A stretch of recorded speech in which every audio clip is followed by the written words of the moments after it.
আমার স্বামী যখন এই পৃথিবী ছেড়ে চলে গেলেন তখন আমার জীবনে অনেক পরিবর্তন এসেছিল। আমি তখন 2 সন্তানের মা এবং একই সঙ্গে একটি ক্লিনিকে কাজ করতাম। সেই সময় আমার ভাগ্নে আমাদের সাথে থাকত এবং পড়াশোনা করত। একদিন রাতে আমি প্রচণ্ড কোমরের ব্যথায় ভুগছিলাম। পাশের রুমে আমার ভাগ্নে ছিল। তাই তাকে ডেকে বললাম, আমার কোমরে প্রচণ্ড ব্যথা, তুমি কি একটু মালিশ করে দিবে যাতে ব্যথা কমে যায়? সে এসে আমার কোমরে হালকা করে মালিশ করে দিতে শুরু করল, আর আমি ঘুমিয়ে পড়লাম। সকালে উঠে দেখি সে আমার সাথেই ঘুমিয়ে পড়েছিল।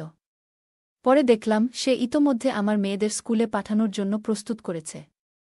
আমি অনেক সুন্দর ছিলাম, একটু স্বাস্থ্যবান হওয়ায় আমাকে আরও বেশি আকর্ষণীয় লাগে। আমি নিজের শরীরের অনেক যত্ন নিতাম। আজকের গল্পটি হবে স্পেশাল, রেডি থাকো। দয়া করে গল্পগুলো ভালো লাগলে ভিডিওটি লাইক, শেয়ার এবং চ্যানেলটি সাবস্ক্রাইব করো প্লিজ। আমার ভাগ্নে যখন আমাদের বাড়িতে থাকতে শুরু করেছিল তখন সে ঘরের কাজেও সাহায্য করত। একদিন আমি লক্ষ্য করলাম সে মাঝে মাঝে আমার দিকে কৌতূহল নিয়ে তাকিয়ে থাকে, হয়তো আমাকে একজন দায়িত্ববান হিসেবে দেখার চেষ্টা করছিল। যেহেতু আমি তাকে নিজের সন্তানের মতোই ভালোবাসতাম, তাই কিছুদিন পর আর এ বিষয়টা নিয়ে ভাবিনি। বাড়িতে আর কেউ না থাকায় আমি সব সময় হালকা পোশাক পরতে ভালোবাসতাম। এক রাতে আমি বেশ দেরিতে ঘর থেকে বের হলাম। বাইরে বেরিয়ে দেখি ভাগ্নে তখনও জেগে আছে। প্রথমে ভাবলাম হয়তো পরীক্ষার জন্য পড়াশোনা করছে, কারণ তার পরীক্ষার সময় ঘনিয়ে এসেছে। ভাবলাম একটু তার সাথে কথা বলি। তার ঘরের দরজার কাছে গিয়ে দেখি দরজাটা অল্প খোলা। দেখে মনে হলো সে হয়তো কিছু দেখছে। আমি তাকে বিরক্ত না করার জন্য ধীরে ধীরে এগিয়ে গেলাম তার কি করছে সেটা দেখতে। কিছুক্ষণ পরে আমি বুঝতে পারলাম সে এমন একটি ভিডিও দেখছে যেটা আমার পরিচিত কিছু বলে মনে হচ্ছিল। তবে বিষয়টা ছিল বেশ ব্যক্তিগত। তখনই উপলব্ধি করলাম সে হয়তো জীবনের এক নতুন অধ্যায়ে পা রাখছে, যেখানে কৌতূহল এবং পরিবর্তন স্বাভাবিক। আমি তাকে কিছু বললাম না, কারণ আমি জানি এই বয়সে এমন কৌতূহল অনেকের মধ্যেই আসে। সময়ের সাথে সে নিজেই বিষয়গুলো বুঝে নেবে। আমার ভাগ্নে কুনাল যখন শহরে পড়াশোনা করতে এলো তখন আমাদের ঘরে এক নতুন প্রাণের সঞ্চার হল। তার আগমনে আমার মেয়েরাও যেন আবার হাসতে শিখল। আমি একজন বিধবা মা হিসেবে অনেক সংগ্রাম করেছি। জীবনের একাকিত্বে আমার হৃদয় প্রায়শই ভারাক্রান্ত হয়ে পড়ত, কিন্তু কুনাল এর উপস্থিতি আমাদের পরিবারে এক নতুন আশার আলো এনে দিয়েছিল। আমার একাকিত্ব কাটানোর সঙ্গী ছিল কুনাল। তাকে আমি অনেক ভালোবাসতাম। কুনাল আমাদের সঙ্গে থাকতে শুরু করার পর আমি বুঝতে পারলাম সে কেবল একজন আত্মীয়ই নয়, একজন ভালো বন্ধু হয়ে উঠেছে। আমি তাকে নিজের সন্তানের মতোই ভালোবাসতাম। আমার ছেলেমেয়েদের খুশি রাখতে এবং তাদের দেখাশোনা করতে আমি সবসময় চেষ্টা করেছি। অনেক চ্যালেঞ্জ সত্ত্বেও আমি আমার পরিবারের জন্য শক্ত হয়ে বেঁচেছিলাম, যেন আমার মেয়েরা কোনো কষ্ট না পায়। আমার জীবনের দুঃখ ও একাকিত্ব কাটিয়ে ওঠার জন্য আমি নিজেকে কাজে ব্যস্ত রেখেছিলাম। আমি ক্লিনিকে কাজ করতাম, আর কুনালও মাঝে মাঝে আমার কাজে সাহায্য করত। ওর সাথে সময় কাটাতে গিয়ে মনে হয়েছিল আমার জীবনে আবার আনন্দ ফিরে এসেছে। সে ছিল আমার পরিবারের জন্য আশীর্বাদের মতো, আমাদের সকলকে একত্রিত করার জন্য। সে শহরে পড়াশোনা করতে এসে আমার 2 মেয়েকে পড়ানোর দায়িত্ব কুনালকে দিয়েছিলাম। কুনাল খুবই শান্ত ও নম্র প্রকৃতির, তাই আমি ভীষণ খুশি ছিলাম যে সে আমার মেয়েদের পড়াতে শুরু করেছে। তার সাহায্যে মেয়েরা আবার পড়াশোনায় মনোযোগী হল এবং ভালো নম্বর পেতে শুরু করল। বাবাকে হারানোর পর তাদের পড়াশোনা প্রায় বন্ধ হয়ে গিয়েছিল, কিন্তু কুনাল এর আন্তরিক প্রচেষ্টায় তারা আবার আগ্রহ ফিরে পেয়েছে। কুনাল ভার্সিটিতে যেত এবং আমরা যেদিন ক্লিনিক থেকে ফিরতাম তখন আমি খাবার তৈরি করতাম, কিন্তু সে সবসময় নিজের রুমে বসে একাই খাবার খেত। আমি কখনো তাকে তার সিদ্ধান্তে বাধা দিইনি, কারণ সে সবসময় তার ব্যক্তিগত সময়কে সম্মান করত। মাঝে মাঝে আমি লক্ষ্য করতাম সে আমার দিকে তাকিয়ে আবার নিজের কাজে চলে যেত। তার আচরণে একটা অদ্ভুত কিছু ছিল, তবে আমি কখনোই তাকে তার ব্যক্তিগত জীবন নিয়ে প্রশ্ন করিনি। কুনাল আমাদের সাথে থাকতে এসে পরিবারের এক সদস্যের মতো হয়ে উঠেছিল। ঘরের ছোটখাটো কাজ, বাজার করা, এমনকি মাঝে মাঝে ঘর পরিষ্কার করাও সে নিজেই করত। এতে আমার মনে পড়ে গেল আমার অতীতের প্রিয়জনের কথা, যে আমার জীবনে একইভাবে একটি গুরুত্বপূর্ণ স্থান দখল করেছিল। দুজনের মধ্যে কিছু মিল থাকলেও কুনাল তার নিজের মতো একজন সৎ, দায়িত্বশীল মানুষ ছিল। আমার জীবনের অতীত স্মৃতি কুনালের উপস্থিতির সাথে মিলেমিশে এক নতুন রঙে রাঙিয়ে তুলেছিল, এবং আমি তার প্রতি কৃতজ্ঞ ছিলাম যে সে আমাদের জীবনকে আবার নতুন আলোয় পূর্ণ করেছিল। আমি আর আমার স্বামী সুনীল যখন প্রথম একে অপরের সাথে পরিচিত হলাম তখন আমাদের সম্পর্কের মধ্যে ধীরে ধীরে এক গভীর বন্ধন তৈরি হয়েছিল। আমরা একে অপরের প্রতি ভালোবাসা ও বিশ্বাসের মাধ্যমে জীবনের সব বাধা অতিক্রম করেছিলাম। বিয়ের আগে থেকেই আমরা শহরে থাকার পরিকল্পনা করেছিলাম, কারণ গ্রামে থাকার চেয়ে শহরে আমাদের জন্য জীবনটা অনেক সহজ ছিল। আমার মেয়েদের ভালোভাবে বড় করার জন্যে আমার স্বামী সবসময় আমার পাশে থেকেছেন। সুনীল ছিল আমার জীবনের সবচেয়ে প্রিয় ব্যক্তি, যাকে হারানোর পর আমার জীবনে অনেক শূন্যতা সৃষ্টি হয়। তার মৃত্যুর পর আমি প্রতিশ্রুতি দিয়েছিলাম যে আমি আমাদের সন্তানদের সবসময় ভালোভাবে লালনপালন করব এবং তাদের কোনো অভাব বুঝতে দেব না। কুনাল তখন আমাদের জীবনে প্রবেশ করেছিল। আমি তার দায়িত্ব নিলাম এবং তাকে আমাদের পরিবারের একজন সদস্য হিসেবে গ্রহণ করলাম। যখন তার বাবা হঠাৎ করে আমাদের ছেড়ে চলে গেলেন, তখন কুনালকে নিজের কাছে রাখার সিদ্ধান্ত নিই। আমি তাকে আমাদের বাড়িতে নিয়ে এলাম, যাতে সে আমাদের সাথে থেকে পড়াশোনা করতে পারে এবং পরিবারের একজন হিসেবে বেড়ে উঠতে পারে। কুনাল যখন প্রথম আমাদের সাথে থাকতে শুরু করেছিল, তখন সে খুবই লাজুক ছিল। হোস্টেলে না থেকে আমাদের সাথে থাকার সিদ্ধান্ত নেওয়ার পরেও আমি লক্ষ্য করলাম যে সে আমাদের সাথে মিশতে একটু দ্বিধাগ্রস্ত ছিল। প্রথম ৩ মাসেও সে খুব কম কথা বলত এবং যখনই আমি তার সাথে কথা বলার চেষ্টা করতাম, সে বিনীতভাবে তার রুমে ফিরে যেত। আমার মেয়েরাও প্রথমে একটু হতাশ হয়েছিল, কারণ তারা আশা করেছিল কুনাল তাদের সাথে আরও বেশি সময় কাটাবে।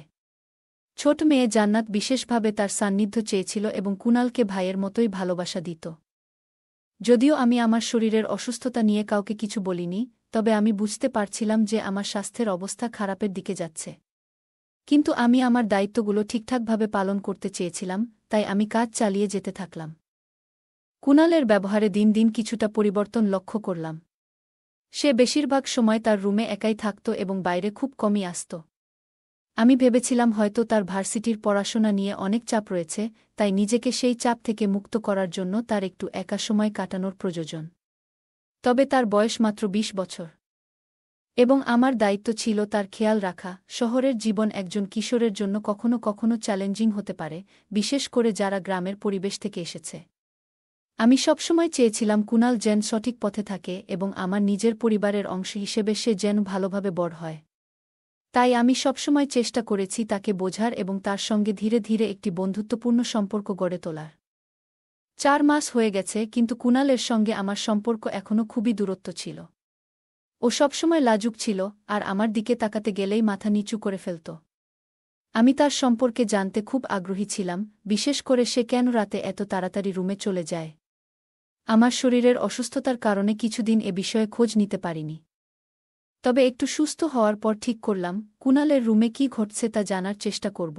একদিন রাতে, যখন আমার মেয়েরা টিভি দেখছিল, আমি সাহস করে কুনাল এর রুমে গিয়ে লুকিয়ে থাকলাম। কিছুক্ষণ পর কুনাল রুমে এসে দরজা বন্ধ করল এবং চুপচাপ কিছুক্ষণ বসে রইল। আমি ভেবেছিলাম সে হয়তো ক্লান্ত হয়ে বিশ্রাম নিচ্ছে। তারপরে কুনাল তার ল্যাপটপটা খুলল এবং আমি ভাবছিলাম হয়তো সে পড়াশোনা করবে। কিছুক্ষণ পরে সে একটি ভিডিও চালাল। আমি সেখানে যা দেখলাম তা আমাকে হতবাক করল।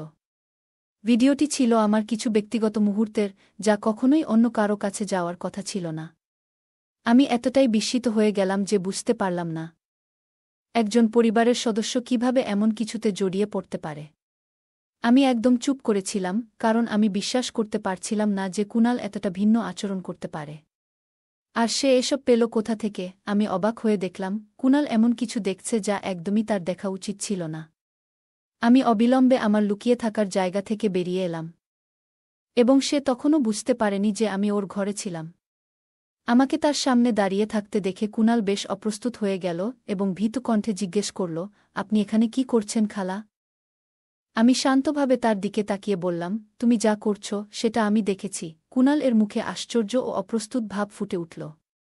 আমি তাকে বোঝাতে চেষ্টা করলাম যে সে আমার কাছে একেবারে পরিবারের একজন এবং আমি সবসময় তাকে নিজের সন্তান বলে মনে করতাম।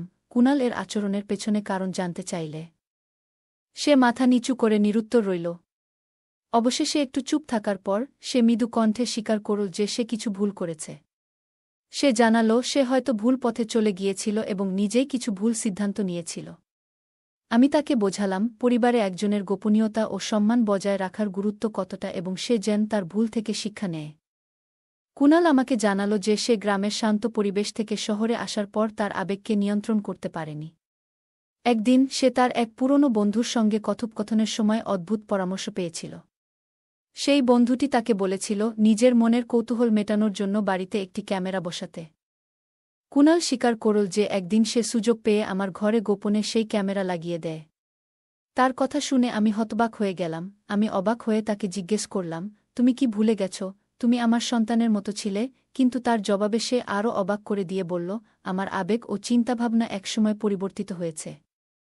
আমি আর ছোট্টি নই।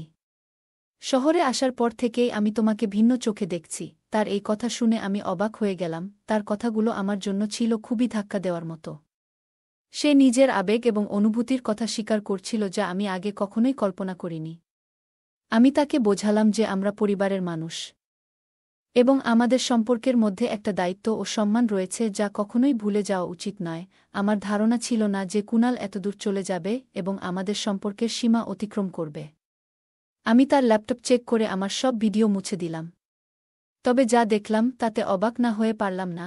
তার ল্যাপটপে আমার বেশ কিছু রেকর্ডিং ছিল। আমি তাকে বললাম, তুমি এখনই তোমার জিনিসপত্র নিয়ে চলে যাও। আমরা একই ছাদের নিচে থাকতে পারি না। আমি স্পষ্ট করে বলেছিলাম যে আমি কোনো ধরনের জটিলতা বা অস্বস্তি চাই না, তাই সে যেন শান্তভাবে আমার জীবন থেকে চিরতরে চলে যায়। আমি তাকে আশ্বস্ত করেছিলাম যে আমি এই বিষয়ে ভাই বা পরিবারের অন্য কাউকে কিছু বলবো না, তবে সে নিজেই তার সিদ্ধান্ত নেবে। কুনাল আস্তে আস্তে তার জিনিসপত্র গুছিয়ে নিতে শুরু করল। আমাদের জীবনে অনেকে ভুল করে, বিশেষ করে তরুণ বয়সে, যখন অনেক বিষয় পরিষ্কারভাবে বোঝা যায় না। আমি আল্লাহর কাছে কৃতজ্ঞ যে আমার সন্তানরা তখনও ছোট ছিল এবং তারা এই ধরনের কোনো ভুলের শিকার হয়নি। এই ঘটনাটি আমাকে শিক্ষা দিয়েছে কোনো অবস্থাতেই নিজের সতর্কতা হারানো উচিত নয়। গল্পটা কেমন লাগলো জানাতে ভুলবে না। আরও মজার মজার রোমান্টিক গল্প শুনতে চাইলে ভিডিওটি লাইক, শেয়ার এবং চ্যানেলটি সাবস্ক্রাইব করতে এবং বেল আইকনটি ক্লিক করতে ভুলবে না। ধন্যবাদ।